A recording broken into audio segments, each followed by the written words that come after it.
I'm gonna say it, but Gamescom was pretty lit for my opinion.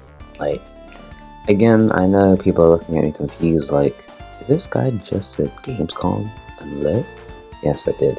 And that's purely because I generally go with these, I think I mentioned this before, I naturally go with these low expectations, like, really low. Like, I used to have it kind of high, but that was only like back then, and I really didn't really bother watching these properly. But now that I'm actually watching these, I actually watch the whole thing through, because sometimes I used to even watch it halfway through, but now actually watch it fully, and so I'm starting to enjoy it. And besides, I'm just curious on what random game announcements they'll make, or even new ones I never thought I needed, but hey, it's cool to see these. So I'm just going to be really, for this video, talking about the ones I find interesting, or the announcements I'm personally found cool. So type in the comments what you guys liked about this new Gamescom this year, and yeah, let's go on with the video. Now this one's kind of weird because I'm not sure if it counts as a Gamescom's announcement, so I'm just going to throw this one as a oddball, which is Shadow the Hedgehog. Basically, they showed off a new trailer showing off his new powers, or his Doom powers, which some of them are just basically like old moves, just, you know, labeled differently, which, you know, I'm not complaining. And we even got to see Neo Metal Sonic, which was pretty sick.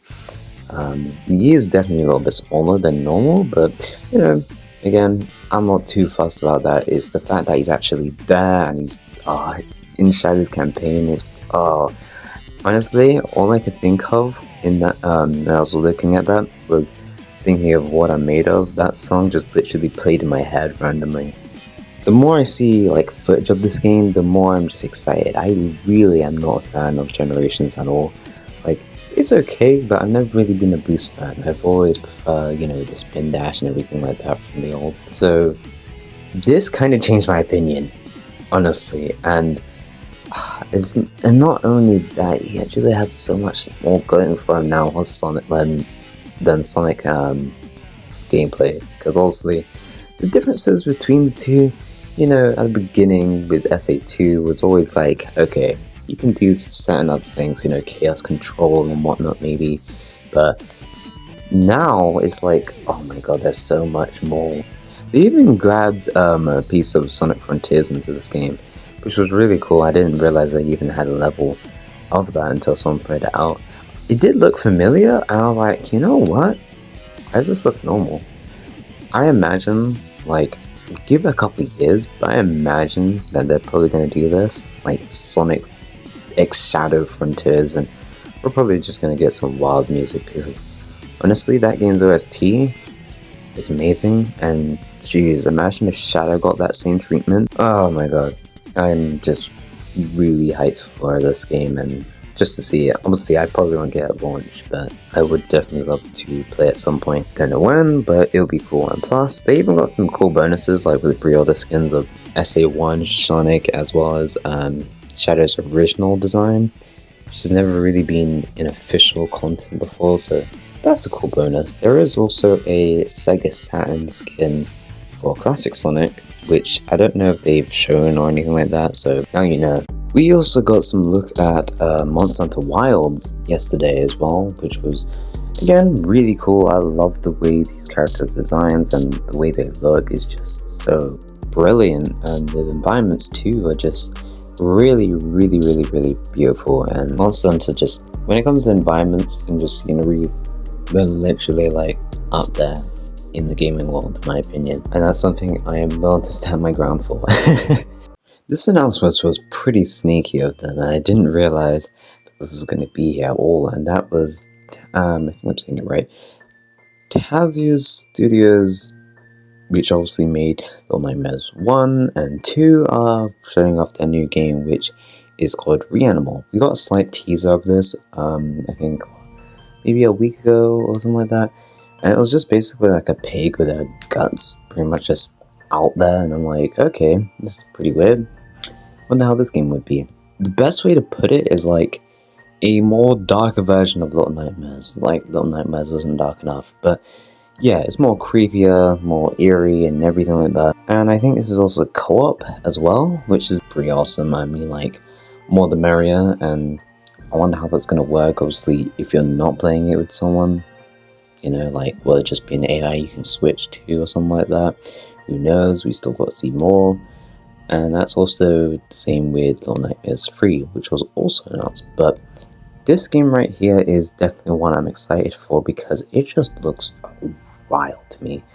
Like, I wasn't expecting how good this game would look. And I don't understand why, like, basically we're just getting 2 Little Nightmare games in development simultaneously by 2 different developers, one from the original and the other one from Supermassive Games. I mean, what can I really ask for? Like, it's pretty much just made, like, for us Little Nightmares fans who love this type of gameplay.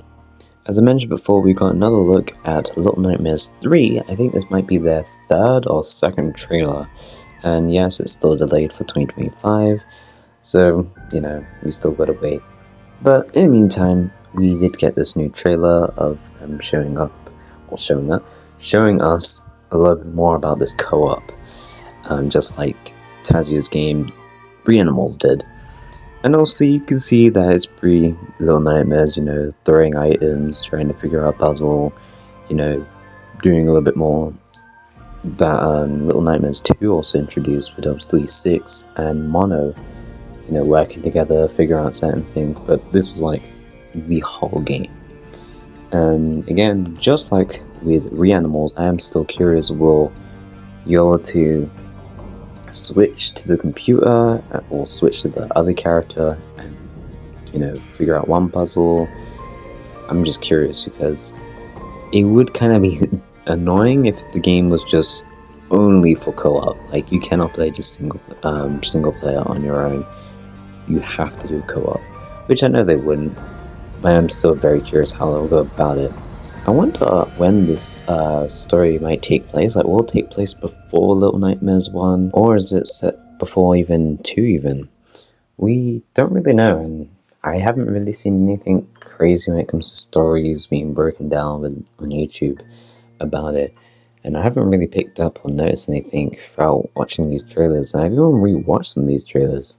So I haven't really picked up on something that, like, really tells us anything about the plot, really. We just know that we're in this sort of desert, broken land, and honestly, we're just trying to, you know, do the normal thing, survive from big, ginormous people that are way taller than us and could literally just crush us with their bare palm. Terry's move in Street Fighter 6 just looks amazing. Like, they translated it so well. I was literally just saying the names like Power Dunk, Burning Knuckle, Crack Shoot, Rising Tackle.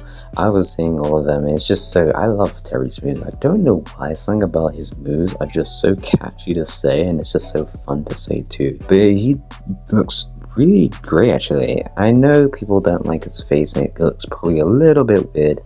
I have to admit there's some shots that kind of doesn't do it justice, but I think that is also touched up on his face from the previous trailer. I am though curious what what Mai would look like in this game and her movesets. I am yet to get Street Fighter 6, but like, I really need to actually jump on Street Fighter 6 because the more I see like any footage of like gameplay of Terry, the more I just really want to play as him in this game.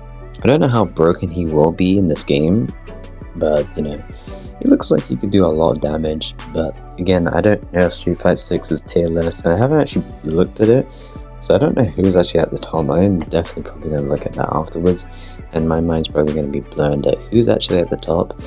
I know for a fact that Rashid is definitely top tier. His moves are just busted. It just doesn't even make sense. Like, this guy should just be illegal, honestly. I don't understand how he's not banned. But you know what? We don't really do bans anyway nowadays. I'm just saying that it's just really broken.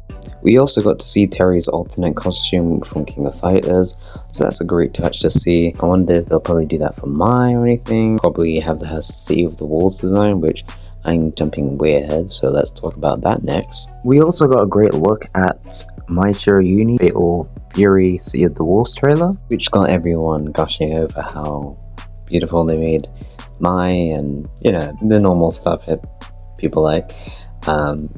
As well as I do like the costume that she has in this game, so that is a very nice touch, and it really suits her, I can't lie. Though I still love the classical red and white, which they also have, I'm not complaining, so I'm very happy for that. You know, more stuff, obviously, regarding the game. You also got to think what the price would look like, as well as the release date, which is the 24th of April 2025. So mark that on your calendars, as well as, you know, if you do decide to pre-order the game, you also get a 3-day bonus, I think, as well as access. I'm not sure actually if that's actually bundled in, but I'm guessing so, which is a DLC costume for Terry, which is his Fatal Fury 2 design. So that's a little incentive if you guys want to buy the pre-order bonus.